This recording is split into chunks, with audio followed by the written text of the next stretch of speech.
Então, buenos dias, chicos. Nossa classe de hoje está lá na unidade 6, tá? A partir da página 58, certo? E a gente vai começar com alguns vocabulários de la ciudad. Então, aqui, eu não trouxe todos para vocês, eu só trouxe alguns exemplos, né? Porque essa unidade vai estar falando sobre coisas que existem na cidade, em la ciudad. Então, aqui, eu trouxe alguns vocabulários. Vocês vão ver que muitos dos vocabulários são parecidos com o português, né? E outros são bem diferentes, como, por exemplo, ali o caso de la peluqueria, tá?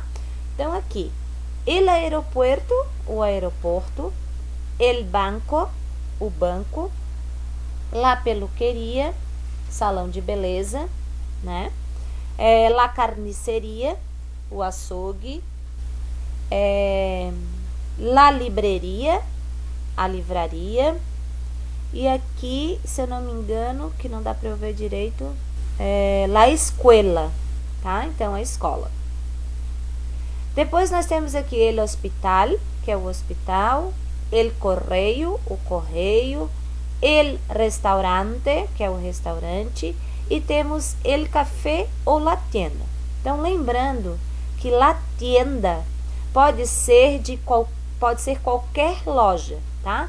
O que eu preciso identificar nesta tienda? De que tipo de tienda estamos falando? Se é de roupa, sapato, juguetes, que são jogos, né? Então, se for de roupas, la tienda de roupas. Se for de sapatos, la tienda de sapatos. Se for de juguetes, jogos e brinquedos, la tienda de juegos. Também poderia ser uma tienda de muebles, como aparece ali no nosso livro, tá? Que são seria a loja de móveis, tá? Depois nós temos ali el puente, né? A palavra ponte, ela é um heterogenérico. Ou seja, são aquelas palavras, ela pertence a um grupo de palavras que fazem parte dos heterogenéricos, que o que quer dizer? Que num gênero tem, numa língua tem um gênero e na outra língua tem outro gênero. Então, no espanhol tem um gênero, no português vai ter outro gênero. Então, el puente, masculino em espanhol, a ponte, feminino em português, tá? Depois nós temos ali la boca de incêndio e la brújula.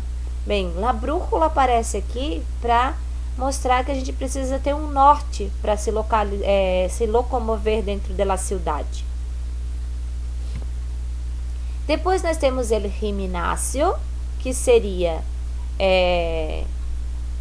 no caso, poderia ser ginásio ou academia, né? Que é onde a gente faz la gimnasia, que é a ginástica. El heladeria, que é a sorveteria, el estádio, la estação de bombeiros, el hotel e la corte.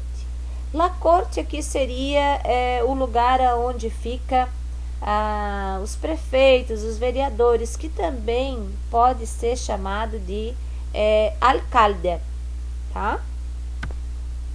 E aí, nós vamos lá para a página, quem está me acompanhando aí com o livro, página 62, tá? Página 62 vai falar do tratamento formal e informal quanto ao verbo no imperativo, tá? Então, lembrando que o imperativo, ele pode ser afirmativo e negativo. Hoje a gente vai ver o imperativo afirmativo. E mais especificamente o modo formal e informal que está lá na página 62. O que quer dizer isso? Que a gente vai ver apenas duas conjugações, a conjugação do tu e do usted. Então, primeiro vamos ver o que seria o imperativo e para que a gente usa o imperativo. A gente sabe que é o modo da ordem, né? O modo de dar ordens e instruções. Então, por exemplo, abra la ventana, por favor, né? Abra a janela, por favor. Dentro do nosso livro, ali dentro do contexto, a gente usa para dar informações, né? Instruções de, por exemplo, alguém chega e pergunta um lugar, onde fica a rua tal, aí você vai dar as instruções, né? Você vai falar Se você não conhece a pessoa, você vai falar formalmente, usando os te. Se você conhece a pessoa, você vai falar informalmente, usando tu, né? Então, lá no livro, a gente tem o verbo girar, correr e seguir. Girar, correr e seguir, né? O girar seria vire à direita, vire à esquerda, e embaixo nós temos a atenção às direções, tá? Então, ali embaixo tem, ó, a la esquerda, a la derecha, arriba, abaixo, ao lado, em frente, delante e detrás. Então, são algumas das instruções que a gente pode colocar junto ali com aqueles verbos, tá? Correr. Corre el autobús, por exemplo. Pega o autobus, pega o ônibus, né? E seguir. Sigue recto. Siga reto, né? É para seguir em direção a alguma coisa, tá? Então, aqueles 3 verbos ali são os verbos que a gente utiliza para dar instruções de locomoção dentro de uma cidade, tá? De como ir a algum lugar. Voltando aqui para nosso PowerPoint, né? Para que mais que eu posso usar o imperativo? Para hacer peticiones ou invitaciones, né? Fazer pedidos ou convites.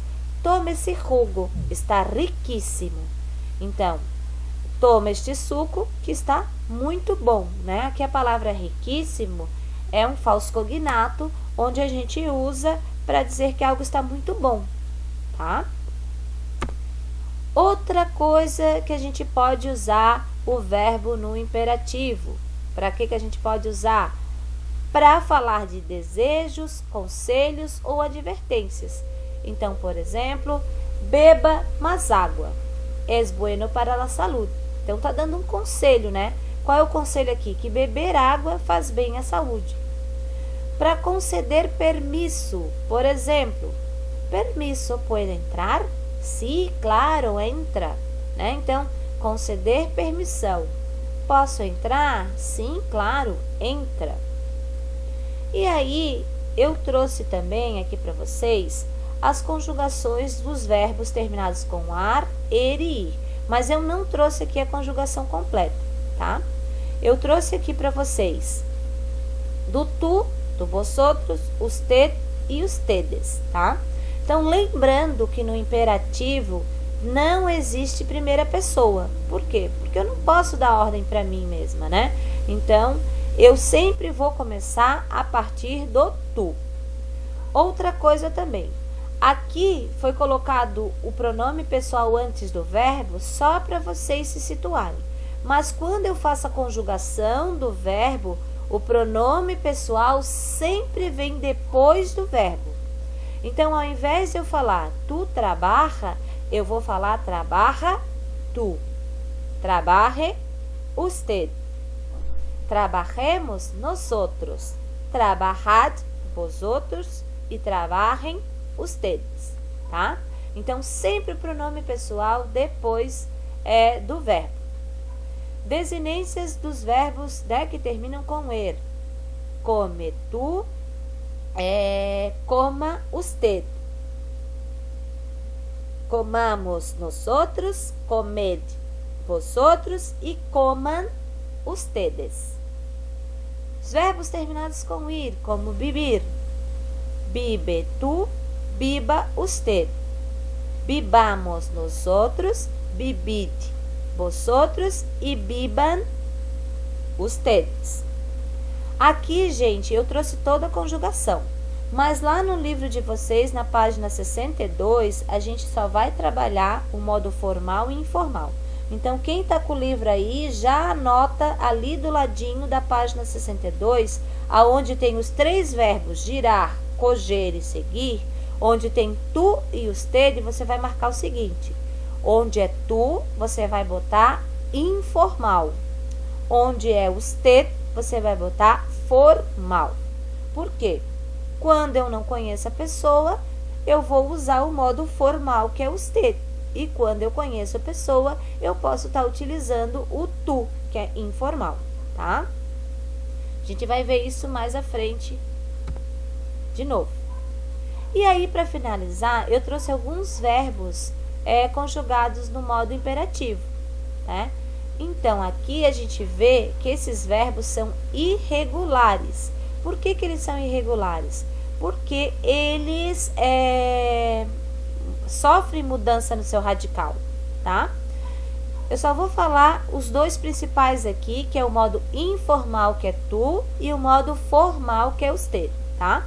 Então, começando aqui pelo verbo caer. Cae tu, caiga usted. Dar, dá tu, dê usted. Decir, di tu, diga usted. Estar, está tu, esté usted. Hacer, haz tu, haga usted. O verbo ir, ve, que no caso, né? A gente, o V tem som de B. Be, tu, vaya usted. Oír, oye tu, oiga usted. Poner, pon tu, ponga usted. Saber, sabe tu, sepa usted. Salir, sal tu, salga usted. Ser, se tu, sea usted. Tener, ten tu, tenga usted. Traer, trae tu, traiga usted. Venir, ven tu, venga usted, que é o venir é o vir, né? E o ver, ve, be tu, bea usted. Reparem que o verbo ir e o verbo ver, eles são iguais na persona de tu. Quando é que eu sei que eu estou falando de um e quando eu estou falando de outro? Pelo contexto. Então, se eu pedir para ir até a porta, ve hasta la puerta, eu estou falando do verbo ir. Agora, se eu pedir para vocês olharem alguma coisa na apostila, ve la apostila, eu estou falando do verbo ver, tá? E para finalizar, eu vou falar um pouquinho lá da página 63, que fala dos meios de transporte. Aqui, a parte importante é falar das preposições en e a, tá? Então, no português, é comum a gente usar a preposição de para falar que vai de algum meio de transporte. Por exemplo, vou de carro, vou de ônibus, vou de moto. Em espanhol, não se fala a preposição de com meio de transporte, e sim a preposição en. Então, eu vou falar voy en alto, voy en coche, voy en motocicleta, voy en bicicleta, tá? Sempre usando a preposição en. E aí, a preposição a eu vou utilizar com 3 meios de transportes, que é a pé, a cavalo e a nado, ok? Isso do meio de transporte está lá na página 63.